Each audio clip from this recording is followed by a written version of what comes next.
Bonjour bien-aimés, que le Seigneur soit béni, qui nous permet encore d'avoir ces moments d'échange avec vous, ces quelques minutes. En fait, nous allons continuer dans la pensée que nous avons commencée hier, qui se trouve dans Matthieu 1, chapitre 1, verset 19. Nous avons intitulé ça « Joseph, un homme de bien ». C'est vrai, nous avons essayé d'approfondir encore la pensée et ce soir, nous allons parler sur les dilemmes de Joseph. Nous sommes toujours dans le même contexte. Nous savons que le texte disait que Marie avait été fiancée à Joseph. Mais il s'est fait qu'elle s'est retrouvée enceinte par la vertu du Saint-Esprit. Et lorsque Joseph s'est rendu compte de cela, la Bible dit qu'il s'est proposé de rompre secrètement avec elle pour ne pas la diffamer. Et c'est justement à ce moment-là que le Seigneur s'est révélé à lui, en lui disant de ne pas avoir peur de prendre Marie, parce que l'enfant qu'elle portait l'était par la vertu du Saint-Esprit.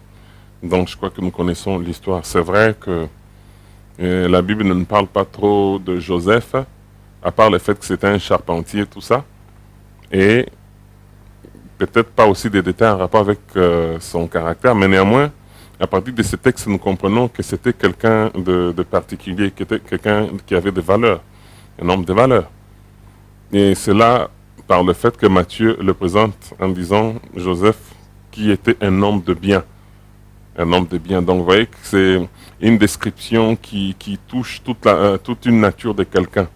Ça veut dire qu'il y avait un certain nombre de choses, peut-être qu'on ne pouvait pas aller trop en détail, mais on dit qu'il était un homme de bien. C'est-à-dire, en bref, si on pouvait résumer ce qu'était Joseph, ce qu'on disait c'était un homme de bien. Donc nous comprenons que c'était quelqu'un de bien. Et nous savons aussi le voir justement dans ce contexte. Et ce qui nous amène à parler pendant ces quelques minutes du dilemme de Joseph. En fait, les dilemmes devant lesquels il s'est retrouvé justifient justement cette nature de bonne personne qu'il était. Alors, pour mieux comprendre cela, nous devons rentrer aussi dans le contexte de la loi juive. Comme je le disais, il faut comprendre la rigueur de la loi de Moïse pour mieux comprendre la délicatesse de la situation dans laquelle s'était retrouvé Joseph. Et au fait, réaliser le fait qu'il ait été un homme de bien. La bonté de Joseph a été mise en évidence par les dilemmes devant lesquels il s'est retrouvé. La délicatesse de la situation était telle que Joseph s'est retrouvé devant deux situations aux réalités contradictoires suivantes. La première réalité, c'est que la difficulté, il était devant une difficulté, donc la difficulté d'épouser sa fiancée qui s'est retrouvée enceinte et dont la grossesse avait une origine inconnue. Donc ça, c'était un problème pour lui parce que il aimait bien sa fiancée et certainement, comme nous l'avons dit dans la vidéo précédente, Marie avait certainement des qualités qui ont fait que Joseph puisse la choisir afin de penser à un projet de mariage avec elle. Et nous comprenons la rigueur qu'il y avait dans la loi de Moïse, c'est que Marie devait être une femme qui respectait tous ces principes, donc c'était une bonne personne aussi. Mais la grande difficulté, le premier dilemme, c'est le fait que c'est toutes ces qualités, tout ce qu'il avait comme respect, tout ce qu'il avait comme considération de Marie a du coup été secoué par cette réalité. Et du coup, il ne pouvait pas s'engager comme ça tant qu'il ne voyait pas clair.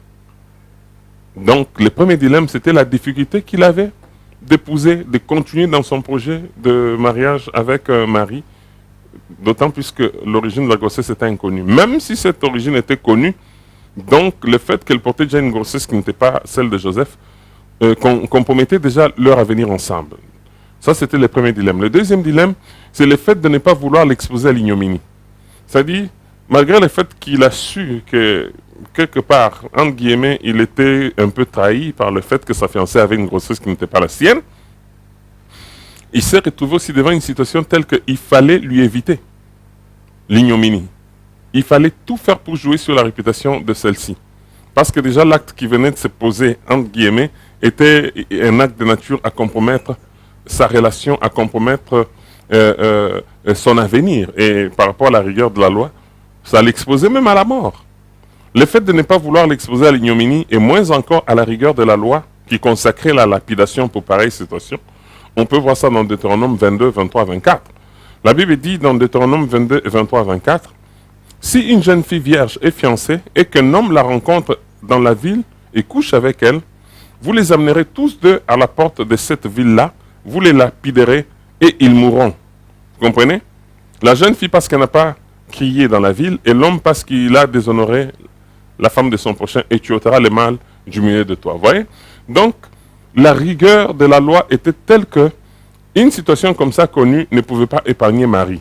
Donc, vous voyez déjà que Joseph s'est retrouvé dans des situations très compliquées. Il fallait arrêter son projet de mariage avec celle-là, parce qu'elle se retrouve dans une situation compliquée. En même temps, il fallait tout faire pour ne pas l'exposer à la rigueur de la loi. Voilà pourquoi il a pris l'option de rompre secrètement. Secrètement, c'est-à-dire, il fallait les faire de façon que les gens ne se rendent pas compte. Vous voyez? Qu'est-ce qui s'est passé dans sa tête par rapport à cette réalité?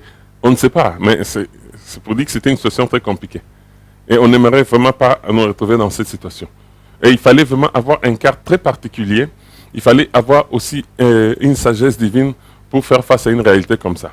C'est comme ça que disons que trouver une solution qui l'épargnait et épargner en même temps sa fiancée, alors qu'il se trouvait dans une situation inconfortable, ne devait provenir que d'une personne aux bonnes dispositions de cœur. Voilà un peu cet homme de Joseph. Et ma prière est que Dieu nous aide, que Dieu suscite parmi nous des hommes de bien. Il est vrai que lorsqu'on est passé par l'expérience de la nouvelle naissance, automatiquement on doit devenir un homme de bien. Parce que lorsque la Bible dit, la Bible dit, si tu es en Christ, celui qui est en Christ est devenu une nouvelle créature. Si quelqu'un est en Christ est devenu une nouvelle créature, les choses anciennes sont passées, voici toutes choses sont devenues nouvelles. Cela veut dire que l'expérience que nous faisons dans la nouvelle naissance transforme notre nature. Si nous étions méchants, après être passés par l'expérience de la nouvelle naissance, nous sommes censés être des hommes de bien. Si nous étions voleurs, si nous étions malfaiteurs, si nous étions je ne sais quoi de bizarre, mais après être passés par l'expérience de la nouvelle naissance, nous sommes transformés. Alors aujourd'hui, si on peut voir beaucoup d'hommes qui ne sont pas des hommes de bien parmi les chrétiens, il y a une question à nous poser. Est-ce que ces hommes sont passés par l'expérience de la nouvelle naissance? Nous sommes dans un contexte national où il y a beaucoup de gens qui vont à l'église, beaucoup de gens qui prient, mais malheureusement, le mal ne cesse pas. Au contraire, le mal ne fait qu'augmenter, le mal ne fait que continuer. Pourquoi? Parce que l'impact, on ne sait pas sentir l'impact de la chrétienté.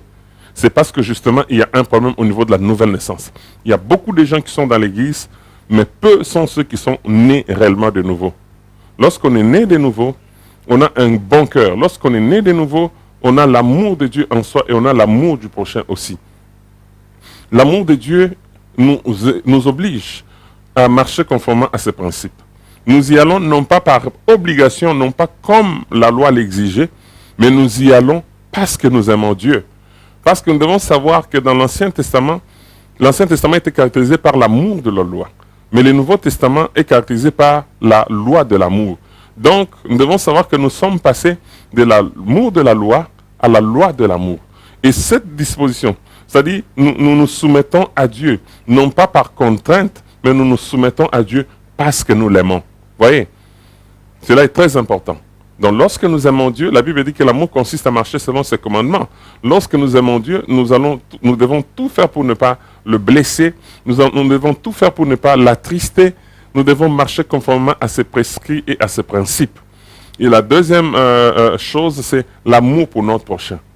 Lorsqu'on est on est un homme de bien, on est acceptable, on est vivable, on est sociable. Vous voyez? Un homme de bien, c'est un homme qui est apprécié, c'est un homme qui est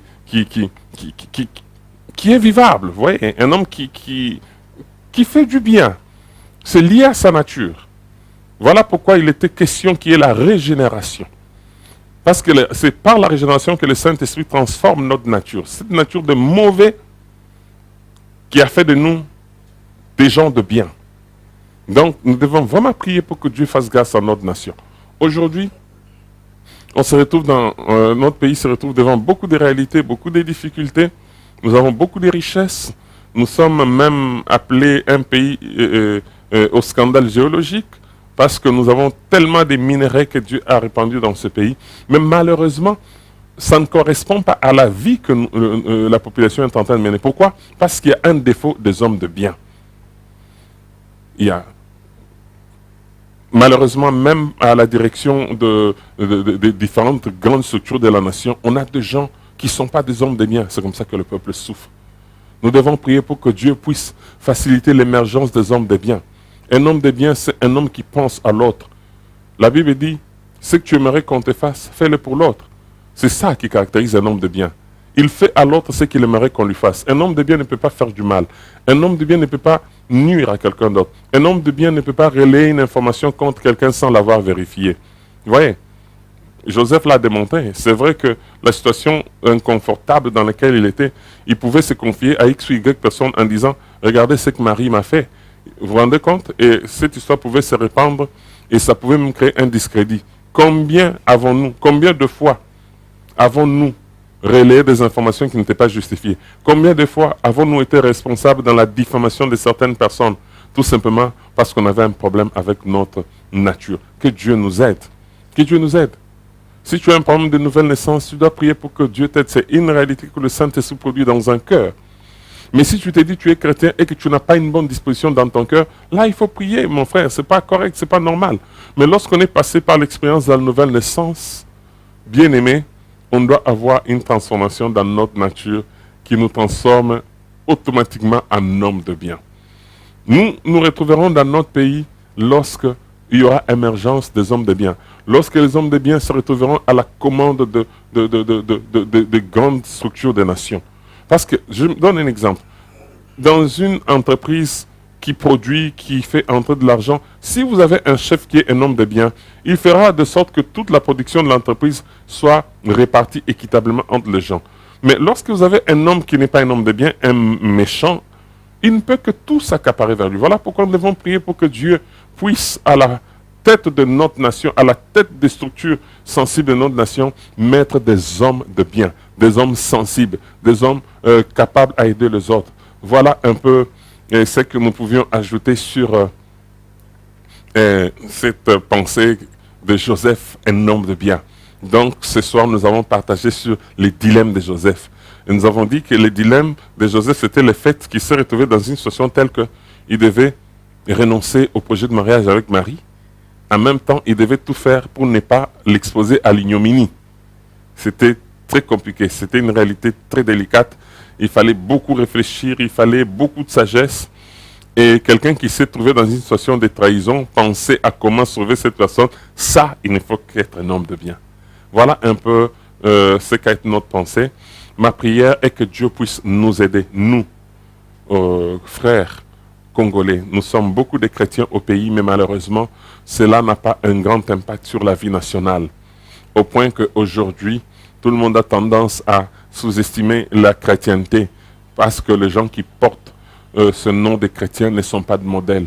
Que Dieu nous aide, bien-aimés. Là où tu as succombé, relève-toi. Si tu marchais avec le Seigneur, tu as commencé à te compromettre, relève-toi. Dieu est particulier, notre Père. Il dit, si tu confesses ton péché, il est juste et fidèle pour te le pardonner. Peut-être que tu marchais correctement avec Dieu.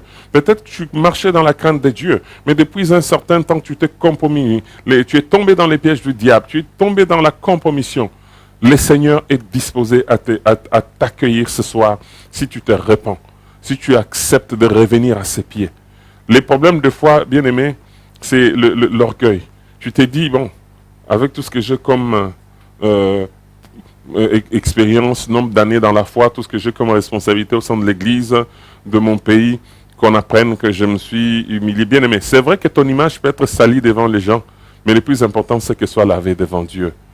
Si le Saint-Esprit t'interpelle par rapport à une attitude, par rapport à une certaine façon de faire qui n'a pas honoré le Seigneur dans ta marche, tu vas revenir à l'Éternel. Là où tu es, prie le Seigneur. Là où tu es, dis à Dieu, Seigneur, me voici devant toi. Comme les fils prodigues.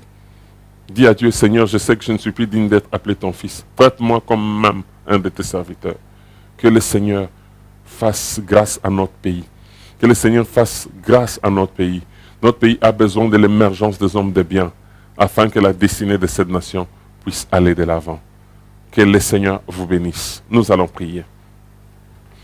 Seigneur, Dieu de paix, Dieu de grâce, te disons merci encore pour cette pensée que tu nous as encore communiquée toujours dans la pensée de Joseph, un homme de bien.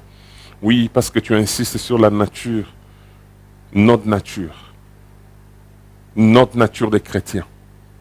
Lorsque nous passons par l'expérience de la nouvelle naissance, nous sommes censés devenir des hommes de bien. Cependant, nous constatons que la plupart parmi nous, nous nous disons chrétiens, mais nous ne sommes pas des hommes de bien. Nous sommes animés par la méchanceté.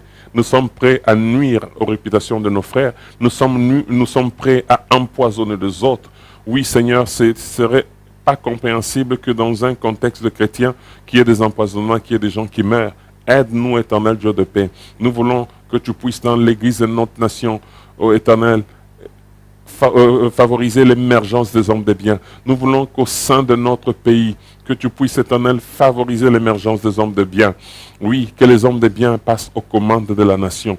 Que les hommes de bien passent aux commandes des entités productrices de la nation, Seigneur. Élève notre nation. Que ta grâce soit notre partage. S'il te plaît, Seigneur, relève l'église de ma nation. S'il te plaît, éternel, nous avons commis des fautes, nous avons commis des erreurs, nous avons été un scandale aux païens, nous avons été un scandale aux gens. Aide-nous, Seigneur, à nous relever, que ta grâce soit notre partage. Nous t'avons ainsi prié. Au nom de Jésus-Christ, notre Seigneur, nous disons merci, Seigneur Jésus.